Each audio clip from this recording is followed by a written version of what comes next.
Untitled on Jersey in the stands, I'ma hit you on the slide. I think that the Golden State Warriors are going to do a really good job at continuing this. I'm looking at a team that I don't think this is going to be a short series. No, I think this could be a 6-game series, but I like what I saw from Golden State yesterday.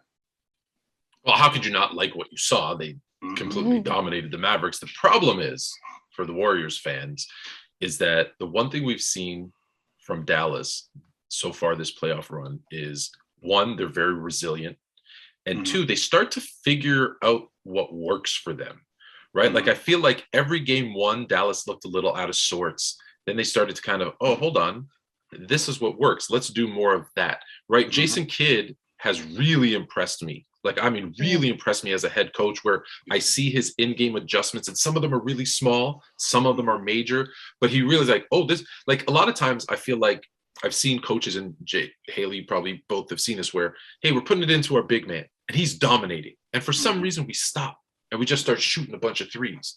And I'm like, why would they do that? And now they're losing because they're missing. I'm like, why would they change that philosophy if it was working?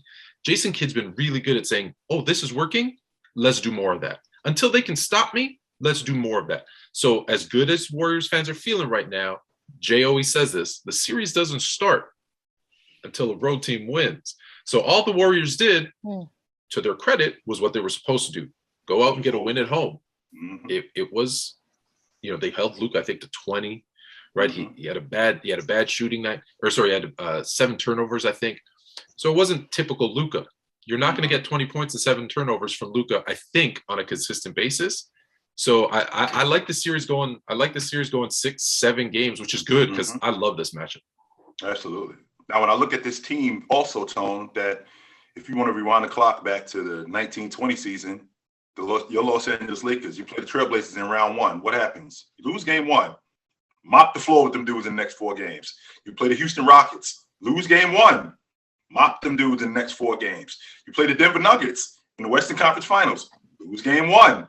You proceed to mop them dudes out of the playoffs. Why? Because it was almost like you kind of just were feeling these guys out. Now, does that mean that the Dallas Mavericks are going to completely figure out Golden State? I'm not going to say that, because I'm looking at a vet unit in Golden State that they basically have seen whatever you want to throw at them. They've seen that. The thing that I really concern myself with a lot is that Steph Curry and Klay Thompson have not been shooting the ball well throughout these playoffs. Steph Curry hasn't been the same since he broke that record in New York. He has not been the same. He's been a guy who's shooting around 41 to 43% for the season. So he hasn't been that guy. Klay Thompson, he went 0 for 5 in the first half. And I think a lot of that had to do with the fact that they were chasing Reggie Bullock. He was chasing Finney Smith. He was chasing those guys off the long ball line. So I'm not going to say that, like I said, I'm not going to say that this series is going to be quick work, but I think that Dallas adjusts, and I think that they make a lot of adjustments, and I think that we're going to see a more competitive series going forward. Absolutely. I 100% agree with both of you. And just a quick shout out to Travis. He sent us a tip and a question. How does the Heat look? Does Jimmy still have a bad contract? Yes. Our first super chat, Travis Lindsay. All right. So that's perfect timing, right? Because we're gonna talk about the next series. So Jay, you want to take it first? How the Heat look? Jimmy still have a bad contract? Let me say, I don't think Jimmy ever had a bad contract. I love Jimmy Butler. I think it was the teams that were the problem. I don't think it was ever Jimmy. Well, the first question that needs to be answered is what was the problem with Jimmy in these other places? What was the problem in Minnesota? The problem in Minnesota was he was too much for them. Even though Cat may be what he needed. Cat may be tougher today if Jimmy Butler was able to stick around. Well, what happened in Philadelphia? I think Embiid and Ben Simmons were what Jimmy needed, but they actually got off of that. Now, remember, Minnesota, that was the first time they had been to the playoffs when they had Jimmy Butler in 15 years. So this same thing what happens in Philadelphia. They lose in Game 7 in overtime on a buzzer beater. And they clearly are close, but then they decide to go in a different direction. So no, that contract is not bad. Jimmy Butler, the problem that people have with Jimmy Butler isn't a super duper athlete. Jimmy Butler doesn't have a ridiculous skill set. He's not blowing you away offensively, but he gets it done. And Jimmy Butler has a will about him that I am not going to stop. I am going to keep pounding on you. And that's what I saw against Jason Tatum. It looked like Jason Tatum almost, and you know how I feel about Jason Tatum, Tom. He looked like he withered at the end, where almost like he looked like it almost looked like he did wither. Absolutely. You're such a nice guy. Just call it what it is. Jimmy Butler is Michael Jordan. Jimmy Butler is Isaiah Thomas. Jimmy Butler is Larry Bird. He is going to call you out when you don't work. He's Kobe Bryant.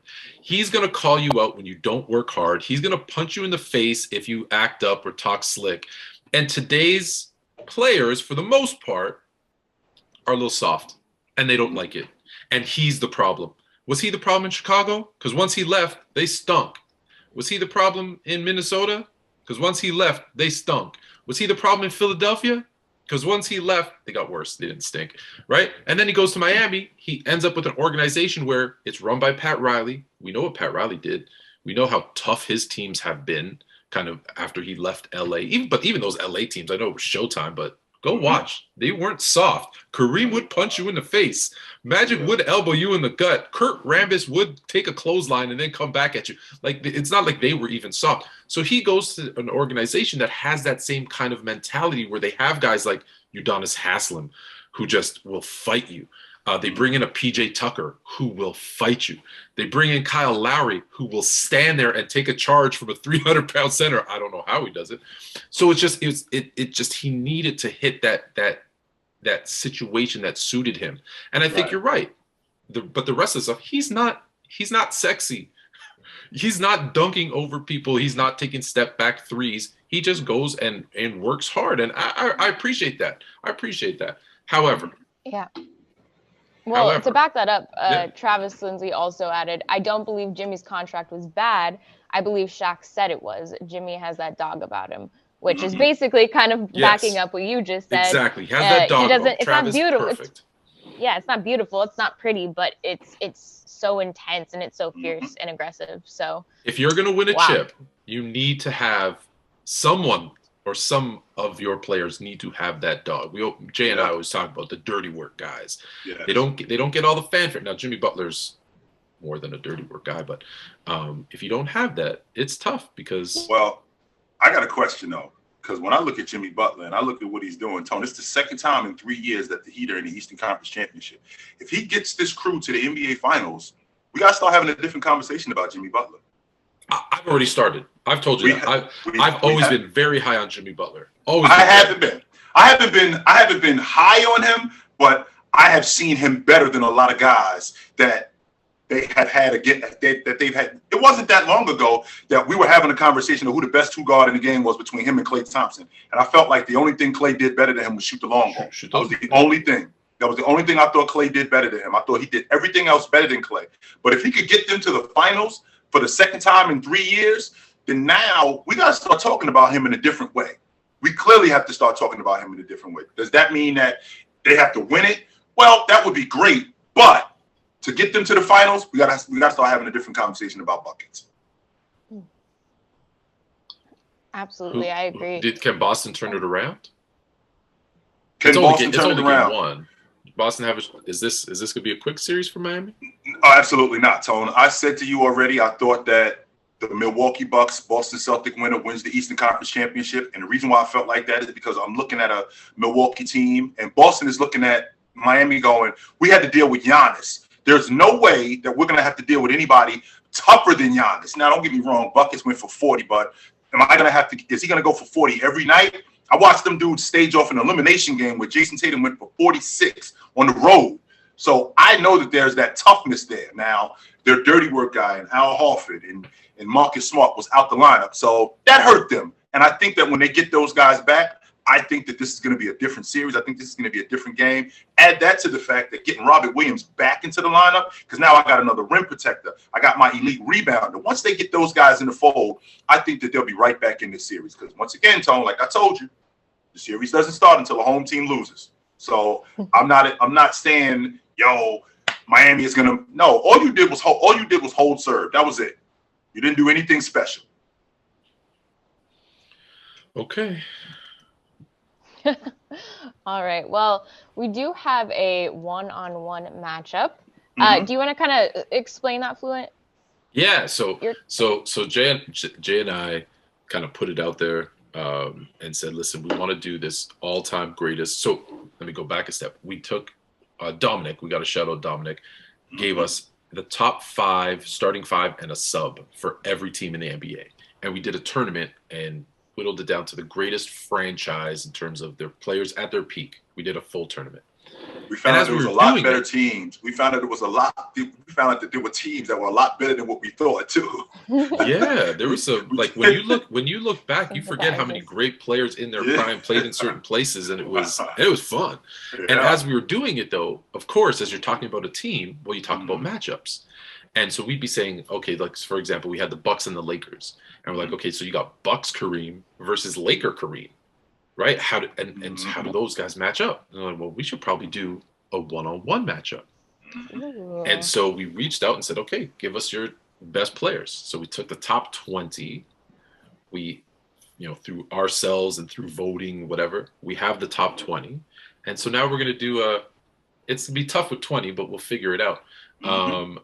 One, because it's 1 versus 20, there's going to be some weird matchups in round 2, but we'll figure it out. So we have the top 20 teams. I don't know if JD, if he's listening, if he can pull that screen up. And we're gonna go through round 1 of the top 20. There it is. So I'll let you call it out, and then I guess we'll debate and see who wins. All right, there's some good ones on here. Some that I'm interested to hear. So let's start off with Jordan and English. If you wanna start, Jay. Well, Michael Jordan is the greatest scorer that I've ever seen. Mike had a basic game. He's the most fundamentally sound guy, but he was the most ridiculous athlete. And I think that he'd run circles around Alex English. Even though Alex English, who is one of the most underrated scorers in NBA history, he led the whole entire decade of the 80s in scoring. But I think Jordan's mid-range. Can you not overlook that?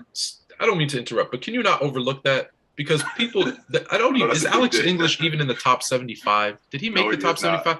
What a travesty. My man led the league in scoring. I want to say it again for people who didn't hear. He led the league in scoring for the entire decade of the 80s. That was a decade that had, Magic, Bird, Olajuwon, Jordan, Wilkins, Drexler. Like the amount of people. Did I say? I don't even know if I said Gervin. You didn't say Gervin. No. Gervin. The amount of players and talent of scorers, and Alex English, led them all for that decade. That's insane. And we don't even talk about it. We don't even talk about it. Adrian Dantley was in that decade, and none of them dudes scored more points than Alex English. None of them dudes did. But I think that Alex English, no, we don't. We don't even talk about it. I think that he'd have a really tough time with Jordan one-on-one, because I'm looking at a dude in Jordan who. He was so good in the mid-range. Jordan was so good at finishing at the basket. Jordan's skill set, I think it was a little better. I think it was better than Alex English. I think athletically he was better. I think that Alex English would have a real tough time with him, and I think that he'd beat him one-on-one. It's unfortunate for English that he finished 20th in the polls, because I think almost there's a number of players that I think he would beat. That being said, his scoring is great, but Jordan's is better. His defense ain't that great, and Jordan's is significantly better. So that's where I think is going to be the difference. I think Alex English will score. The problem is he just won't score enough. So yeah, so I'm with you. I got Jordan now. And he won't be able to stop Jordan from scoring neither. That's what I'm saying. His defense, and I think Jordan could slow him down. Yeah. And let me be clear. I want to start this. I should have said this before we started. There is no NBA player in the history of the NBA that can completely shut down, when I'm talking greats, that can completely shut down any NBA great offensive player. So when I hear the word shut down, I cringe. I'm like, slow down, maybe. Make difficult. You ain't shutting down anybody. No. Yeah, I was going to say, if you put anyone up against Jordan, it's going to be tough. So, yeah. Okay, moving on. We have Kobe and Wade. Ooh. I love this one.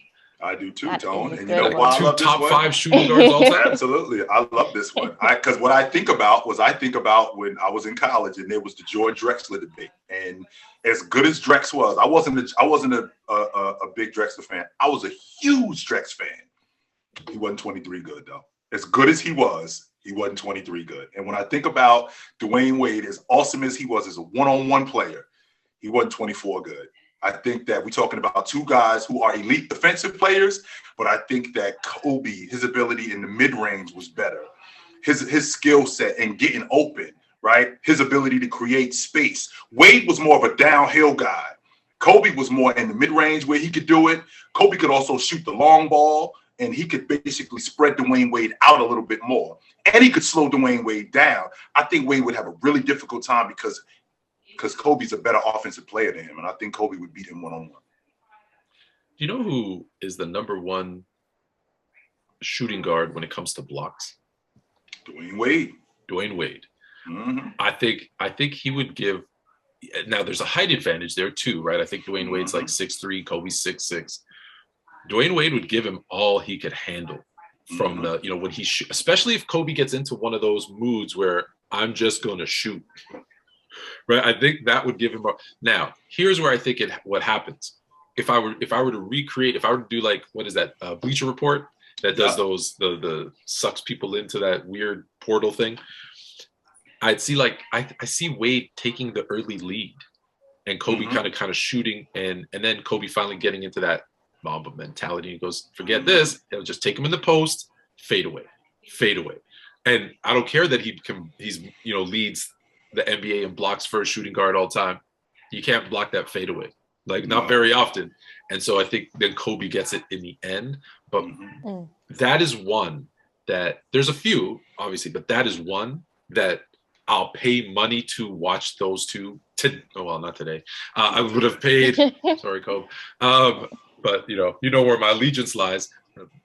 But I would pay to watch that matchup. That would be fun. That'd be fun to watch. Dwyane Wade. Yes, my apologies. Travis Lindsay corrected us. Dwyane Wade is 6'4". He's his favorite shooting guard of all time. So we'll try Travis. Kobe's my favorite all time. So maybe Travis and I'll have a one-on-one to replicate what we can't see from Dwyane and Kobe. Yeah, that one was a bit of a mixed bag. Most people did agree with Kobe, but we got to give. You got to give Wade his due. You make it difficult. Yeah, you make it absolutely. difficult. Absolutely. So our third matchup is Durant and Robertson, which is another great one. And Fluent, if you want to start off with this one. Yeah, people don't give credit to the Big O on how good he was offensively. He was tough. He could score. However, right, Mr. Triple-Double before the new Mr. Triple-Double. The problem is Oscar was 6'5"? Yeah. Durant's a solid, I know he lies and tries to say he's 6'9". That man's 7 foot. If he's an inch, he's 7 foot.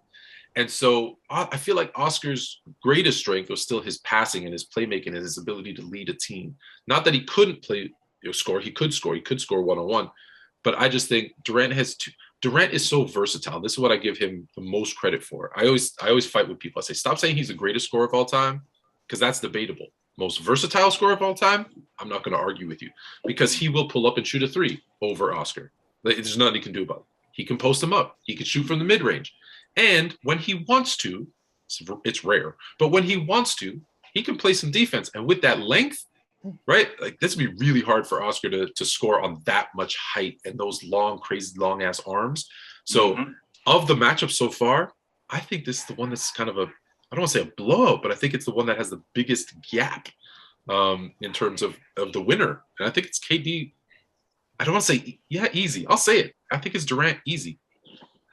Well, we'll start the conversation, Tone, with nobody really talks about the fact that Oscar for 8 years averaged 30 a game. Oh, and I said he can score. He can score. He averaged 30 a game for 8 years. I know that sounds nuts, and this is when Jerry West was running around, Hal Greer and Elgin Baylor, and these guys was running around. He averaged 30 a game against these dudes. So with that being said, the flip side to that is everything you do, I do it, and I'm 6 inches taller than you.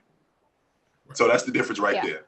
That's the difference right there. And I love Oscar Robertson. I'm a huge Oscar Robertson fan. I think he's a top 15 player all time.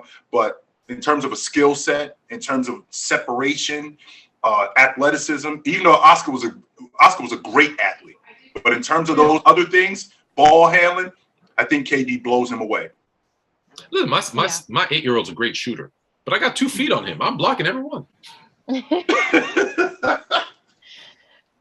And I scream out rejected as I do it. But that's, Get it out of here. That's another story. Get that out of here. Get that garbage out of here.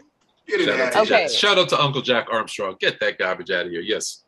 And everybody pretty much agreed with the Durant. Durant. I think Durant's the easy pick on that one. Yeah, absolutely. Next we have 2Bs, Bird and Baylor. Well, I'll tell you what.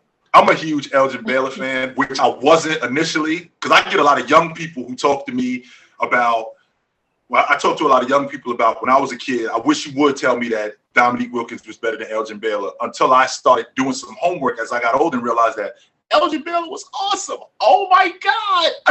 I had to do some homework and find out how awesome this dude was. But Bird was just so cerebral, right? Bird wasn't the greatest athlete.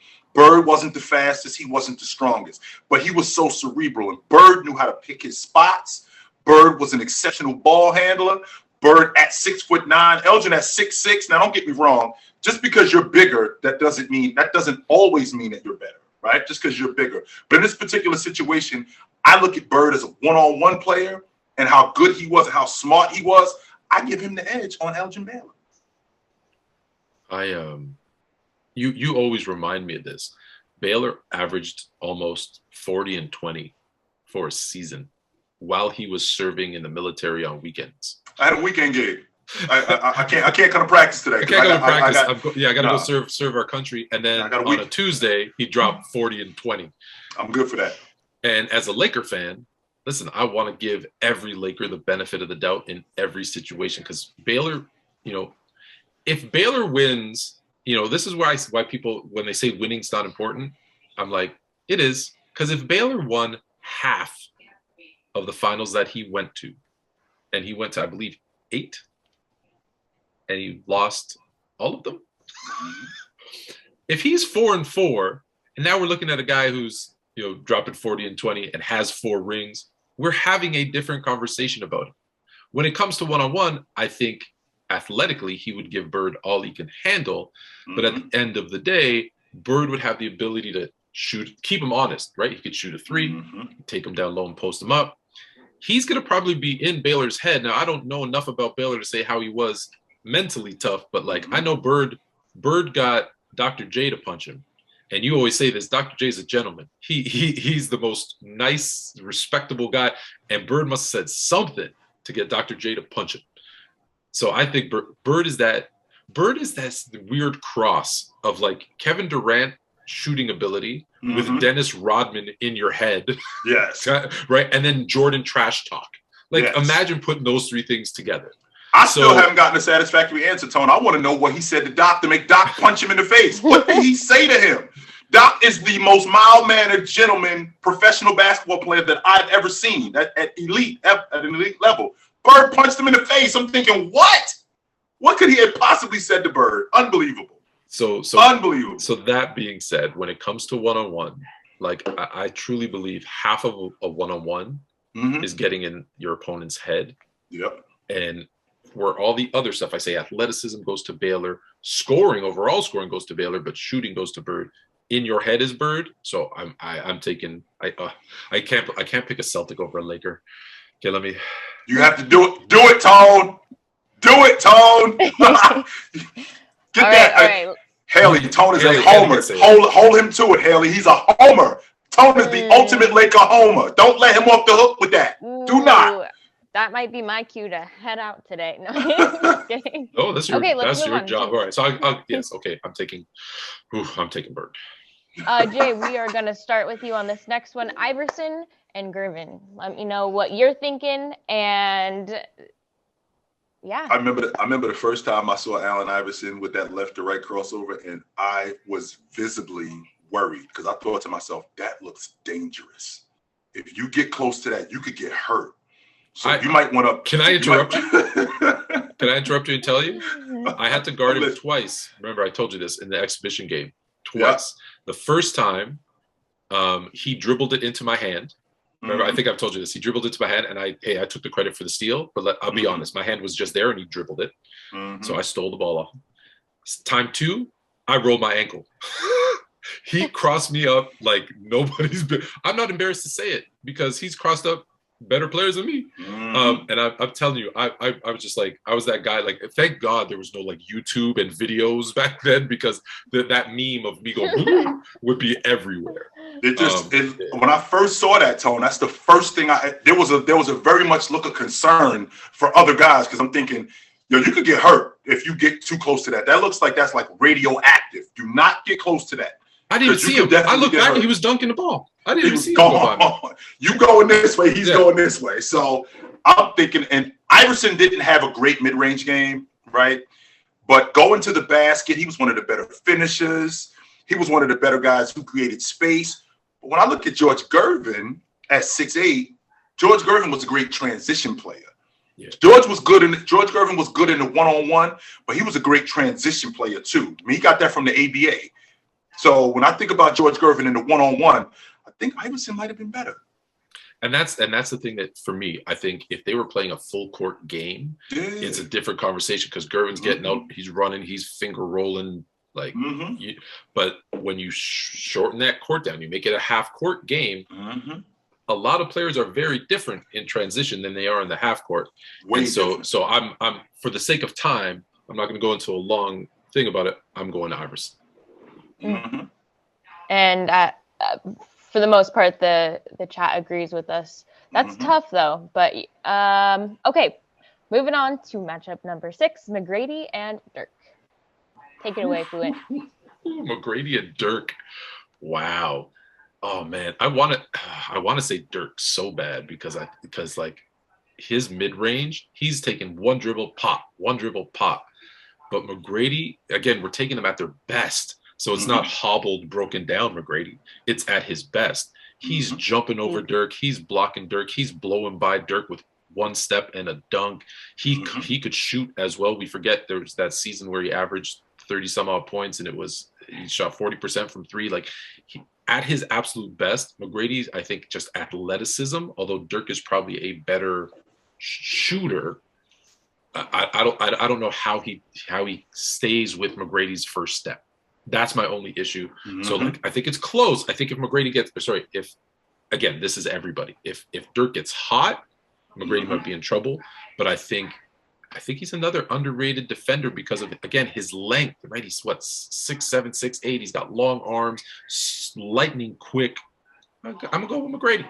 Well, the first thing I want to start with is I've seen Tracy McGrady. He's every inch of 6'9". There's not 6'7" to 6'8". He's every bit of 6'9". Every inch of 6'9". That's Tracy McGrady. Number 2, Dirk Nowitzki. And when it comes to athleticism, Tone, I don't think it's close. It's not even. No, it's not close. Yeah, it's not. Tracy McGrady blows him out of the water. But Dirk, what he did was he created a shot that's so efficient that he sets up all the other things that he does offensively. So that one shot that he created would make it so much more difficult for you to guard all the other stuff, because I'm so good at this right here. Now, when I think about Tracy McGrady and his ability to get to the basket and in terms of his athleticism, I don't think it's matched. But the problem is that Tracy McGrady in the mid-range and in the long ball, he's not nearly as good as Dirk was. No. So if Dirk could keep the ball away from him and score more, I think that he's got a shot. But in the end, in terms of if I'm going off athleticism, it would be Tracy McGrady. But I think that Dirk wins in the one-on-one against Tracy McGrady. You got Dirk. All right, so the chat will have to break actually, Haley. No, not the chat. Haley, you got to break the tie. Ooh. While you think about it, because I want to just, Travis Lindsay sent us a super chat. Are we playing Make It, Take It? Yeah, that's right. That's what one-on-one is. Well, that's one-on-one. You make it, you take 100%. Make it, take it. Yeah. So, and he also Haley, break the tie. Said, Kobe said it best. Grady is a 6'9" Kobe. So yeah, fair. I have to agree with you, Fluent. I think that obviously when it comes to wait. I think when it comes to like athleticism, I think that he would obviously take that category, but overall, one-on-one matchup, it's got to be Dirk. It has to be Dirk. All It has right. to be. Well, Jordan So- says Dirk is the GOAT. So when peak Dirk is the GOAT, so I guess we can't Well, there argue we with go. that. He's going to shut us down. He's our All right. tiebreaker. Yeah. Okay, here we go. Anthony and Harden. Interesting. Oof. Oh, I love this. I'm listening, Tom, but I love this. I have to go first. Man. I love Yes, this. yes, you do. You know, I was, Yes. you know, I'm going through the top 75 and I'm breaking down every player kind of, you know, quickly in a 1 minute TikTok and kind of saying, here's, you know, the good, the bad, the ugly. Should he be higher? Should he be lower? Should he even be in the top 75? Mm-hmm. And what I do before I do that little video is I go into their numbers and I look and I, you know, go back and look at some game film and whatever. Just, I want to make sure I remember properly because I'm looking at James Harden today and I'm thinking kind of out of shape, you know, he's right now, right? And then I go back and I see, you know, what was a good passer? Yeah, he averaged like 11 assists a game. Oh yeah, he averaged like 36 points a game. And oh yeah, he can shoot from anywhere on the court. He's like a bulldog, like charging you when he drives the lane and, you know, pushes you out of the way with his beard and lays it up. And I'm like, man, I've got, like a lot of people, I forgot how good he was at his best because I'm seeing him now. And I always say to people, don't look at, you know, Charles Barkley and Shaq, you know, 400 pounds sitting on the TNT desk. That's not who they were as players. No. And I'm like, oh, I'm falling into that trap. So he can shoot from anywhere. The problem is, I don't know that there's a more one-on-one offensively gifted player I have ever seen than Carmelo Anthony. I can knock his game a million times to Sunday. I can't say shit about his offensive game. This ain't even close to me. So Carmelo, again, he's got the size. He could do everything that Harden does from a shooting perspective. Plus, he could post him up. Yeah, it's Melo for me. This ain't close for me, Tony. And James Harden kind of changed the game with his step back and all of that good stuff. I'm a huge fan of guys who get right to it. They don't waste a lot of time. And it doesn't help that James Harden, even though Melo isn't that good defensively, James Harden is way worse than him defensively. Yeah. It's not even close. And Carmelo Anthony doesn't waste any time. You don't see a lot of wasted movement with him. He gets right to it. I think he would destroy James Harden in a one-on-one. Listen, Melo was made for what? Like if the NBA was one-on-one, Melo would be a champ.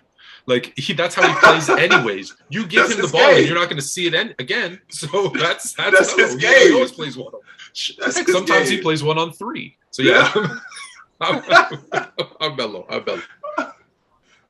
Okay, so we're both taking Melo. Both on Melo. Okay. Absolutely. Good. I was worried there for a second. Okay. All right, we got Kyrie and Wilkins up next. If you want to start with that, Joe. Yeah, you start with that one. Well, when I think about a guy who you think was chasing Jordan all of them years in the 80s for the scoring championship. You know, Jordan was averaging 35. Wilkins was averaging 31. You know, Jordan was averaging 32. Dominique was averaging 29. You know, Dominique had a money mid-range game. Dominique was awesome in transition, right? Dominique Wilkins was great going to the basket. I think Kyrie Irving would have a very difficult time dealing with him at 6'8". Now, when I think about Kyrie Irving and his ability to handle the basketball and his skill set, man, this would very well be like if we play into 11, it'd be 11-10. It wouldn't be like 11-2. No, it'd be 11-10. But when I think about one-on-one, I think Dominique would overpower. I think he would overpower Kyrie Irving, no doubt about that. And I think he's a better defender, so it wouldn't be one of to make it take it. Like Dominique would get the ball back, and I just think he would overpower Kyrie Irving. In terms of a skill set, it's not close, but I think he would overpower Kyrie Irving. So you're taking Dominique Wilkins. He would just shoot over him all day long. So here's the thing. Sometimes when we talk about, teams or players playing in different eras, I always say, well, they'd adapt to the style of play. Mm-hmm. In this situation, you have no time to adapt. You're literally being thrown into an arena and you're going to have to play. Right. And everything you said was true. Like, I think of Jordan's 10 scoring titles, I think Dominique finished second to him 6 times. Right? Like, if Jordan didn't exist, he would have 6 scoring titles. He must hate him more than anybody else. Right. Or maybe Patrick Ewing. But anyways, so I'm just like, okay, so yeah, I know Dominique can score. Listen, I know he's athletic. Like, he's a human highlight reel for a reason. Can you imagine him windmilling it on Kyrie? It would knock him right off of the flat earth. The problem that I'm seeing is that ain't nobody handled the ball that Dominique had to cover the way Kyrie, like, it's like on a yo-yo. Yeah. And he can finish with his right. He can finish with his left. Like, can Dominique's athleticism and jumping ability overcome, him being a step behind Kyrie off of every possession? Right. The other part is, look, a lot of one-on-one. And you always say you love playing one-on-one. I hated playing one-on-one because I like, I'm a passer and to shoot. I'm gonna come off a screen and shoot. I can't come off a screen on one-on-one. You have to have the ability to shoot. You can't just go to the bucket every time. Kyrie's a significantly better shooter than Dominique. Yes, he is. So I'm gonna say if it's take it or make it, I think Kyrie has enough in his bag to keep Dominique off balance, because he's gonna blow by him once, and now Dominique's gonna be on his heels a little bit, where he's gonna now be able to step back and shoot. So I'm actually going with Kyrie. All right. Okay. All right. Now it's only if he plays full time. Like, he can't only play half the game. Wait a minute, you can't come in the game. All right, but it's 5-4, and then I need to take a break. Yeah, no, Herb, it doesn't work that way. Playoffs. No, it doesn't work that way, Herb. Which one is it, brother? All right, Haley. All right. This is why you're here. Yes, sir. We have 2 more to go. No, you have a tie break. Oh. I don't know too much about Wilkins. Like, I don't have a great grasp on his career, so I'm gonna have to opt out.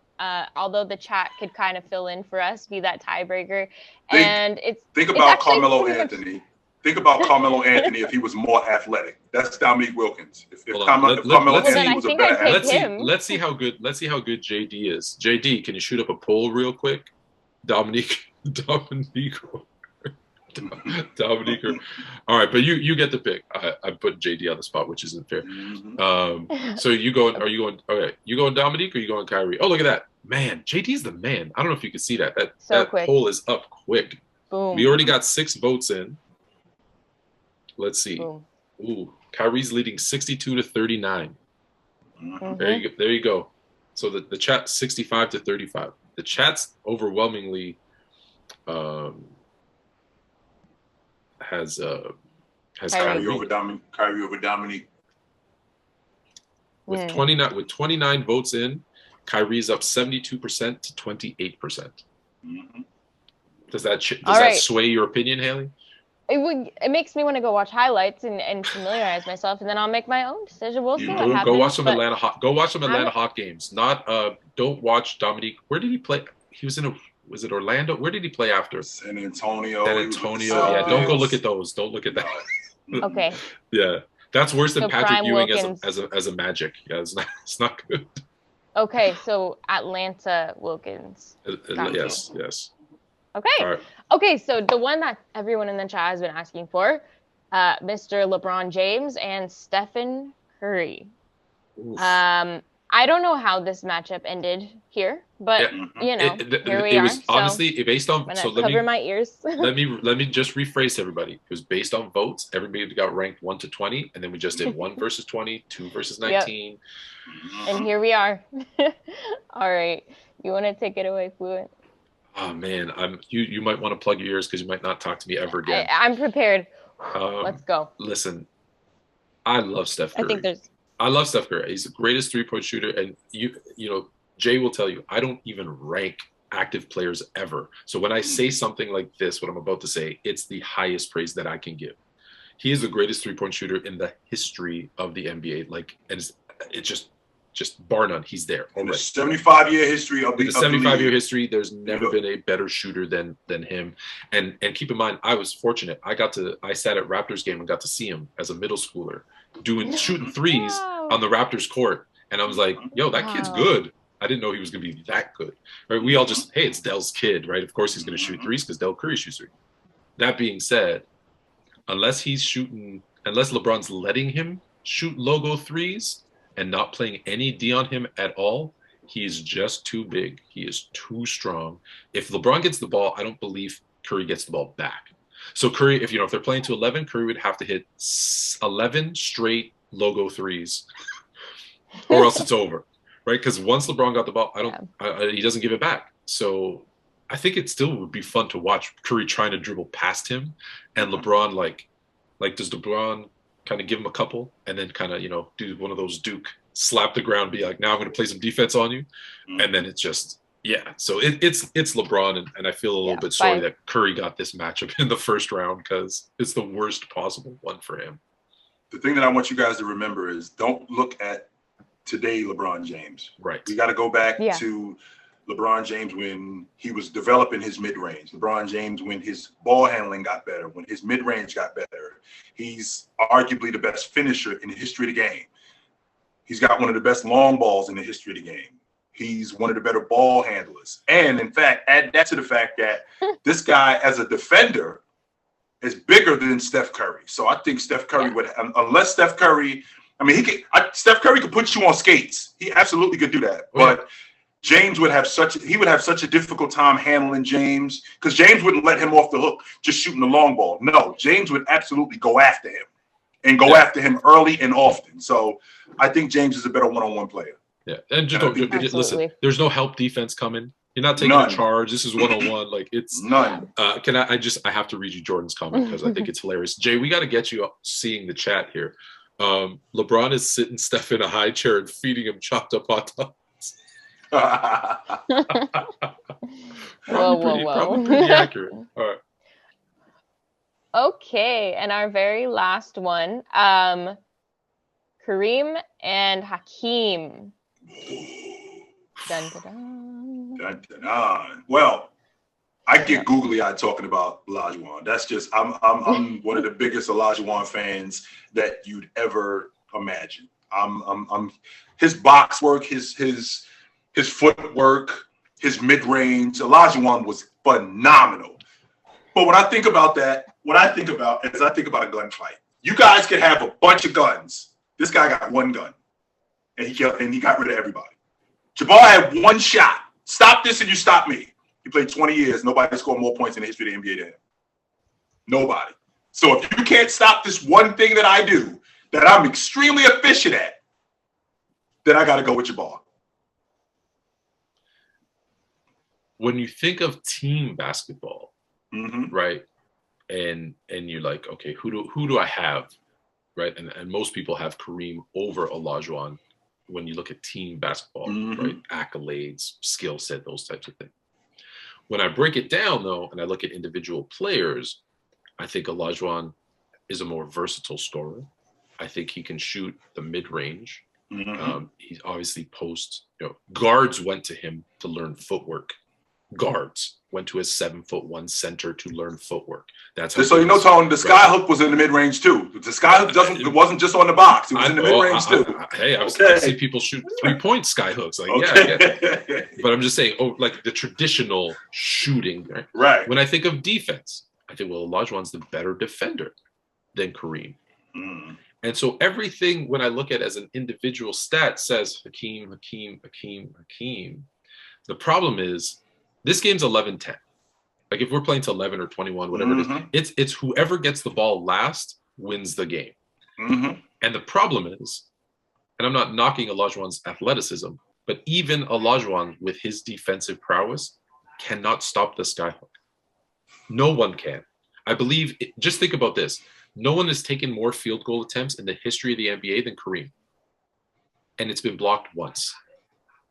Just think about that. In the history of the NBA, no one has taken more shots and this guy got blocked once. That's crazy.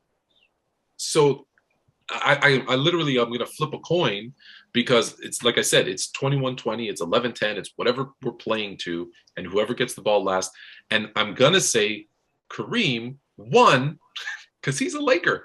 And Of two, course, here we go. Here we go. You know that was coming. You knew that was coming. We knew it. We knew it was coming. but I admit it. But two, I think his Mhm. defense is very underrated. Olajuwon's still a better defender, but I think people don't realize, he could block, he could play defense.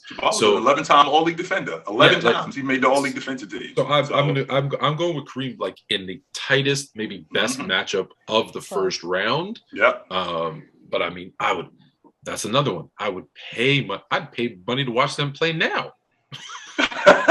Geriatric Skyhook. Jabbar is 70. I don't know about that. They still got it. They still got it. Oh no. So. Oh my. Well, we made it through the list. And honestly, some of those, it's crazy how they did match up because a lot of them were really good debates. My favorite was probably I like the Melo Harden one just because it was so split down the middle. But yeah, I mean, before we end and wrap up the show, tonight, Celtics, Miami. Any predictions, thoughts? Is Jimmy going for 40 again? So what can we expect? Can I call an audible? Oh, because we did promise people a Jordan versus LeBron debate. Oh yes. Unfortunately, I don't know. Like, let me hear from the chat. I guess. Are you guys okay if we push that till Tuesday? Because it's either going to be a 5-minute discussion now, or we can just kick off the show on Tuesday and do the whole thing. Like, are you guys okay with that time? I'm good with that. You good with that? All right. So before we get into tonight's matchup, let me just say, so Tuesday, we're going to dedicate the show, and votes are already coming in saying Tuesday, so I appreciate that. Tuesday, we're going to dedicate the show to Jordan versus LeBron, so we're not going to get in the way. However, I'll set it up and tell you, Jay will be making the case for LeBron James. I will be making the case for Michael Jordan. Haley will be mediating, and then you guys will be voting based on what we do. All right. So sorry, go ahead. Take it away. Haley was asking about tonight. Okay. Yeah, and I mean, still at home. So what do you see? I mean, are Celtics coming out on top tonight? And who do you think? I know the debate this whole time has been who has more to prove, whether it's Tatum or Jimmy. So who do you think is going to rise to that occasion tonight? I think that we'll start the conversation with, I think it's going to be more competitive than it was. I don't see Jason Tatum turning the basketball over 6 times in a quarter. I think that they'll make the adjustments defensively. Now, I like what I saw from Miami because I think that they're a deeper team than Boston, even though I think Boston offensively, I think that they're better. Not top to bottom, but I think that they are better. But I think that Miami, because of their depth, I think that they hold serve tonight, and I do think that they come out on top. Is Marcus Smart playing? He is. He's going to go tonight. I think you're going to see a much closer game. Like a much closer game. What are the odds that Butler goes 40 again? Probably low. You know what? I picked the Celtics to make the NBA Finals, so I'm going to say if it's an upset, I think the series, since a road team has to win a game for the series to start, I think the series starts tonight. I think the series starts tonight. I think you're going to see. You mentioned Tatum kind of withering at the end. Yeah. If he's the superstar that we think he is, if he's the guy that's going to be, the face of the league, MVP contender, right? We keep saying now, I said it was next year, but when he made it into the Eastern Conference Finals, I said, well, maybe this is his year. This is going to prove it. We're going to need to see, 30 plus from Tatum. We're going to see their best defensive effort. Look, we always give Miami credit for their defense, but the best defensive team this season was the Celtics. Yes, they were. Let's see it. Let's see it. Let's see you be the best defensive team, because we know you can hold Miami to like 85 points. Like they have those games in them. They can hold you to that too, though. They can hold. That's the problem. They can hold you to 80. So, and a guy like Jaylen Brown, who he has a tendency to not get going early and then wither late. So that's going to also be a problem. But I'm interested to see how Boston comes out tonight. I want to see what kind of fire that they have tonight. I'm really interested to see that. So Travis Lindsay with the super chat, that 22-2 run that Miami went on in the third quarter can't happen. Exactly. You can't give up a 22 unless you go on your own 22-2 run. Yeah, they can't. Boston can't let that happen. Absolutely. No, I think it's going to be good, and maybe even to see Tatum and Brown having a good game at the same time. I feel like that's so rare. It always has to be one or the other. But yeah, we'll see what happens. And I mean, unless you guys have anything else to discuss, any more closing thoughts? I just want to say, look, this is episode 2 on this new format. 1, the chat, you guys are like incredible. Like now I know why, like when me and Shaq and Jay talked about bringing this over to Player's Choice, what he meant by, oh man, like the chat's going to be involved. I love this part of it. So I love it. So I know it was episode 2. We had some hiccups, I know. But Tuesdays and Thursdays, 10 to 11 a.m. Eastern, fingers crossed there's no more tech issues. Like I'm really excited about what we're doing, and I look forward to winning the debate on Tuesday. It's gonna be a good one for sure. And that's it until Tuesday. Yeah, take it light, but take it. See you guys on Tuesday. Prepare for that. Welcome aboard here.